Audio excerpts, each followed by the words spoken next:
Hi everyone, my name is Alex Palmieri, and the topic I chose for my final presentation is intellectual property. Here is the video I created for one of the assignments for this class. It provides you with a brief overview of intellectual property. Hi everyone, welcome to my web show. Today I have a special guest that is going to discuss something that is very important in the digital world. Please welcome Alexander Palmieri. Hi, thank you for having me on the show. How are you?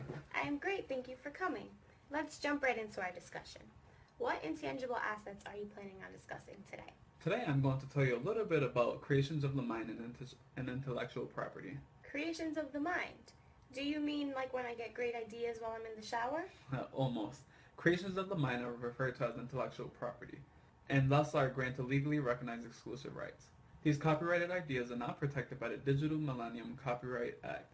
Previously, copyright law did not encompass the digital world, so it had to be updated. The new law criminalizes the circumvention of electronic and digital copyright protection systems. This sounds like a great thing for artists. Is this why restaurants don't sing happy birthday? Precisely. The song Happy Birthday is protected by copyrights, as well as most music that is produced. This law was created to prevent people from overriding copyrights and stealing original content, including digital media.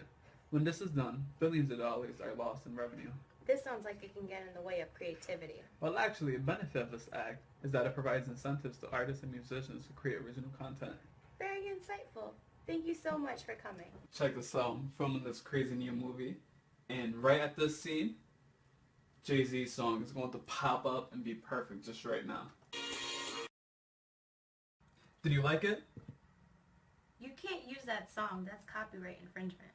What do you mean? I brought the song off iTunes and I know Jay-Z through his mom's cousin's baby daddy. Yeah, but if you're planning on producing and selling your movie, you're going to need special permission to use that song.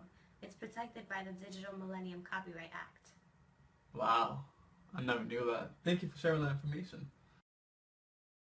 Now, just to give you a quick agenda of what I'm going to speak about today. I'm going to give you a definition of relevant terms. I'm going to provide you with a background of intellectual property, and I'm also going to mention the impact that intellectual property has had on computing. So, just before we dive in, just some definitions of relevant terms. Intellectual property, as I mentioned in the video, is the legal term that refers to creations of the mind. Patents grant an inventor the right to exclude others from making, using, selling, offering to sell, and importing an invention. Just give you an example of patents. Think of the popular UGG boot. Now, when UGGs first came onto the market, they had a patent for that style, and that style meaning that no one could duplicate that same exact style. Now, with patents, it's only valid for a limited amount of time.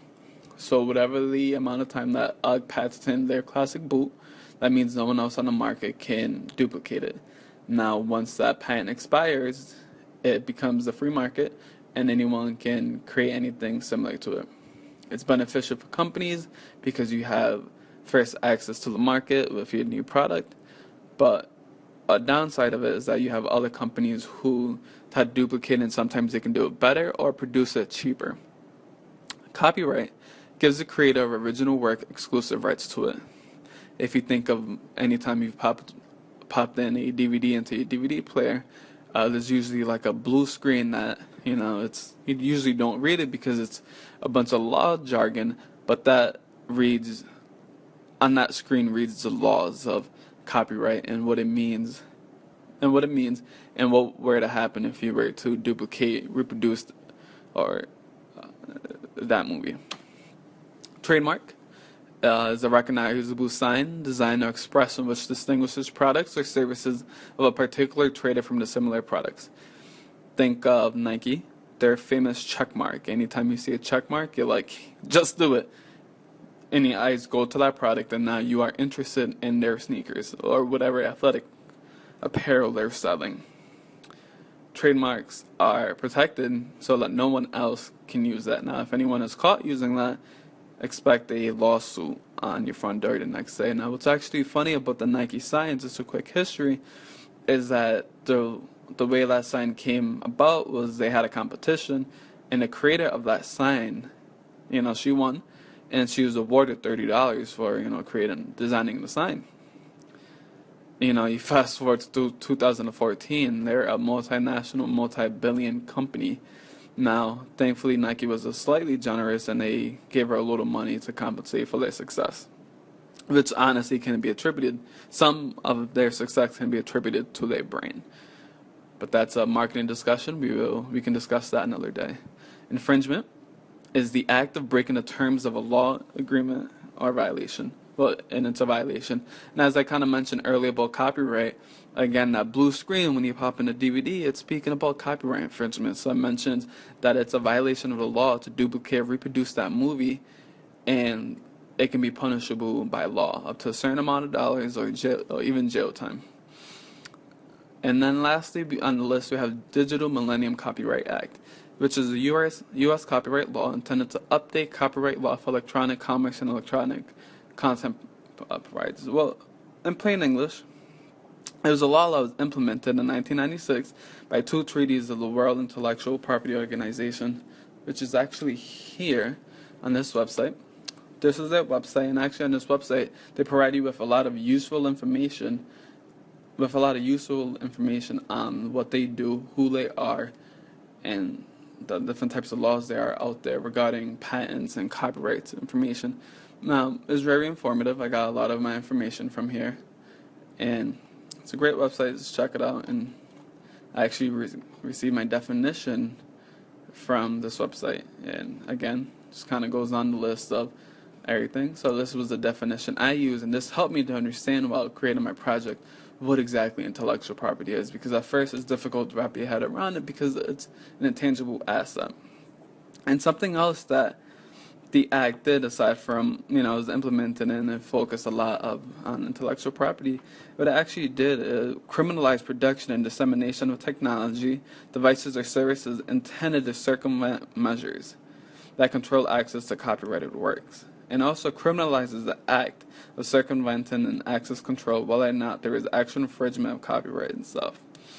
Again, in plain English, what that means is if you're using technology that surpasses the copyright of anything, that is punishable, and this act criminalized that act. Now, think back to maybe 10, 15 years ago when Kazaa, the peer-to-peer music sharing, peer-to-peer file sharing website, software was available.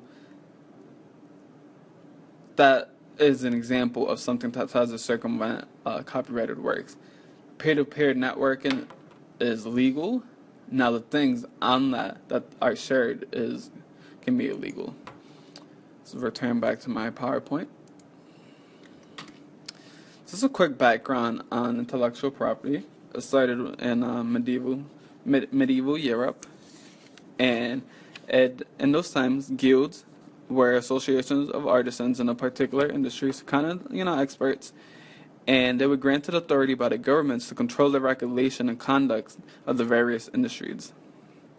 These guilds exercised control over what items could be imported, marketed, and produced in a manner in which new inventions, devices, and procedures could be introduced to the stream of commerce.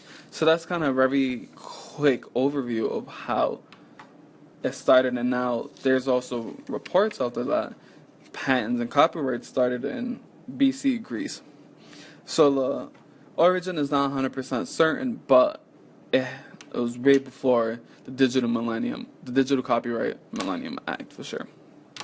After medieval, it was brought to the United States, where it further evolved, and it is what it is today. One of the more recent times, about 20 years ago, it was further back than that. It was in 1957. It was the case of Sears, Roebuck and Company and Stifel Company. This lawsuit, just a quick overview. Stifel Company was a lamp manufacturer that had created a pole lamp, and it was their signature lamp. And shortly after, they had commercial success upon release, and Sears Company released something very similar to it. They were also successful, but the reason it was a success was because Sears is a huge department store. You go out for one thing, you walk out with plenty of others. And Stifel Company sued Sears for patent infringement and for unfair competition. Needless to say, they won.